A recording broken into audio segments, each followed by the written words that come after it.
여러분 안녕하십니까? 우리 국민들의 공영방송 KBS, 그동안 문재인 주사파 정권에 의해 얼마나 좌편향됐습니까?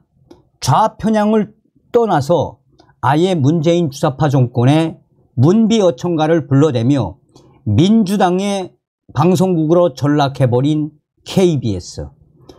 자, 결국 KBS 김의철 사장 잘렸습니다. 내부가 지금 난리가 났으며 이번에 새롭게 임명된 이동관 위원장이 KBS를 박살냈습니다.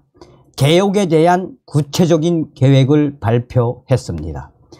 우리는 반드시 KBS를 바로잡아야 하며 또한 좌편향된 KBS의 지도부도 갈아엎어야 합니다. 정성산 TV 좋아요, 구독, 알림은 큰 힘이 되겠습니다. 법원이 김의철 전 사장이 낸 해임 처분 집행정지 가처분 신청을 기각을 했습니다. 이에 KBS 내부에서는 김의철 사장 드디어 잘렸다라는 내부 반응들이 쏟아져 나오고 있습니다. 서울행정법원 행정 5부는 김의철 전 사장이 윤석열 대통령을 상대로 낸 해임 처분 집행정지 신청을 기각하면서 해임 처분으로 인한 김의철 전 사장의 손해보다 해임을 했을 때 얻어지는 공익이 더 크다고 판단했습니다. 재판부는 신청인 김의철의 인사권 행사로 KBS 주요 보직의 인적 구성이 특정 집단에 편중되는 행태가 됐고, 이로 인해 KBS 공영방송의 공정성에 대한 국민들의 신뢰가 저해될 위험이 발생할 가능성이 있다고 보인다라고 밝혔습니다. 정확하게 본 거죠. 해임 처분 당시 KBS의 기자와 PD, 간부들 상당수가 특정 노조 출신이고 신청인이 취임한 이후 임명된 통합 뉴스룸 보도국장 2명이 모두 특정 노조 위원장 출신인 것으로 보인다는 점도 지적됐습니다. 그러면서 KBS의 임명 동의제 적용 대상을 확대하는 내용의 단체 협약을 체결하면서 이사회 심의 의결 및 보고 절차를 거치지 않은 것으로도 보인다고도 지적했습니다.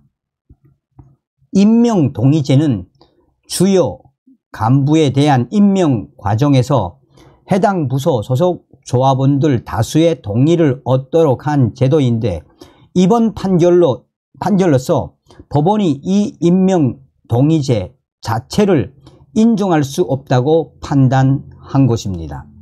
재판부는 결국 김의철 신청인이 KBS 사장으로 계속 직무를 수행한다면 공공복리에 대한 중대한 영향을 미칠 우려가 있다라고 판단했습니다. 앞서서 윤석열 대통령은 지난달 12일 KBS 이사회 여권인사 6인의 해임 제청을 받아들여 김의철 전 사장을 해임했습니다. 해임 사유는 무능, 방만, 경영으로 인한 심각한 경영위기 초래, 불공정, 편파 방송으로 인한 대국민 신뢰 상실, 수신료 분리 징수 관련 직무유기와 리더십 상실, 편향된 인사로 인한 공적 책임 위반, 취임 당시 공약 불이행으로 인한 대내외 신뢰 상실, 법률과 규정에 위반된 임명동의 대상 확대 및 고용안정위원회 설치 등입니다. 이로써 임기가 내년 12월 9일까지인 김의철 전 사장은 향후 해임이 위법하다는 판결이 확정되더라도 임기 내에 복직은 어렵게 됐습니다.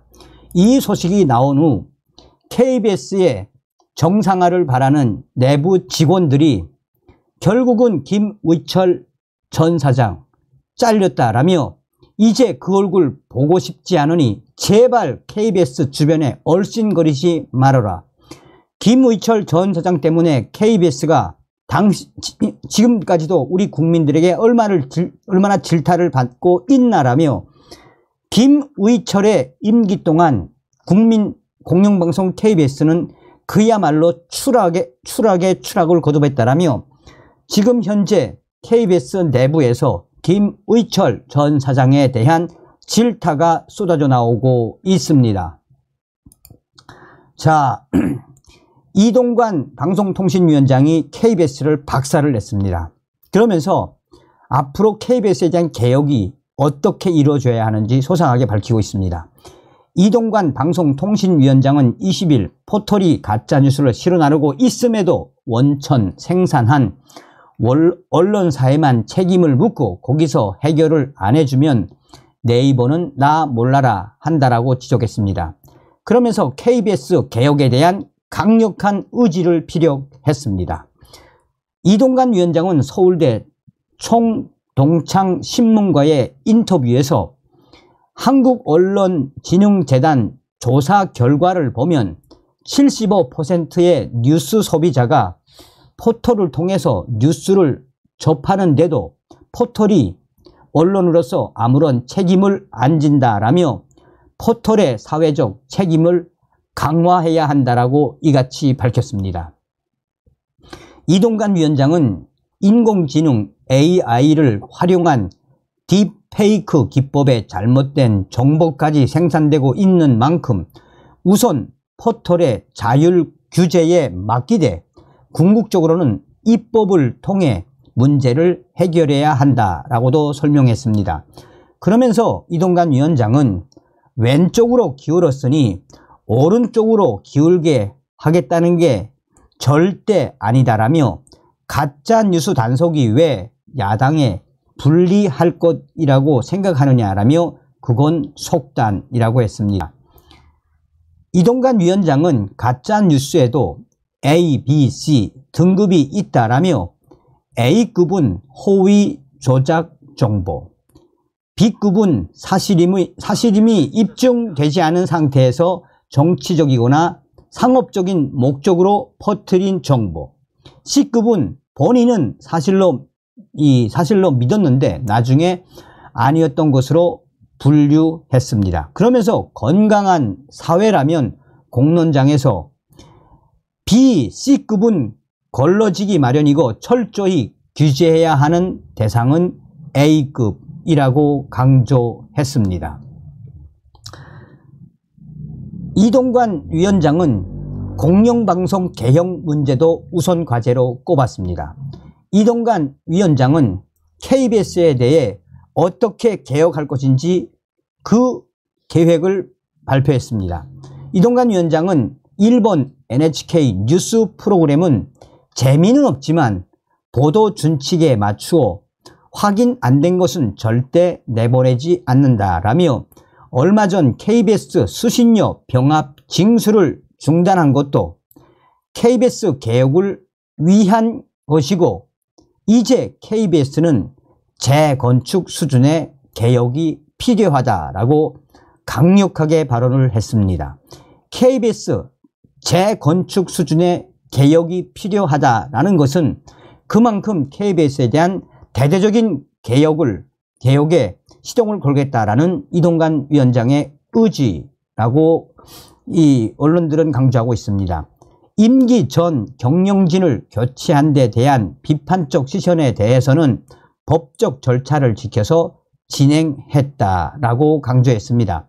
그러면서 KBS는 2007년 공공기관 평가 대상에서 빠졌는데 그전에는 경영 평가에 따라 기관장을 해임할 수 있었다라고 언급하고 따라서 임기를 방패로 건드리지 말라는 것은 금도에 어긋나는 것이다 라고 답했습니다. 자, 우리가 여기서 가장 눈여겨봐야 하는 핵심은 무엇입니까? 이동관 위원장이 언론인 출신이면서도 얼마나 이명박 대통령 때 일을 잘했습니까?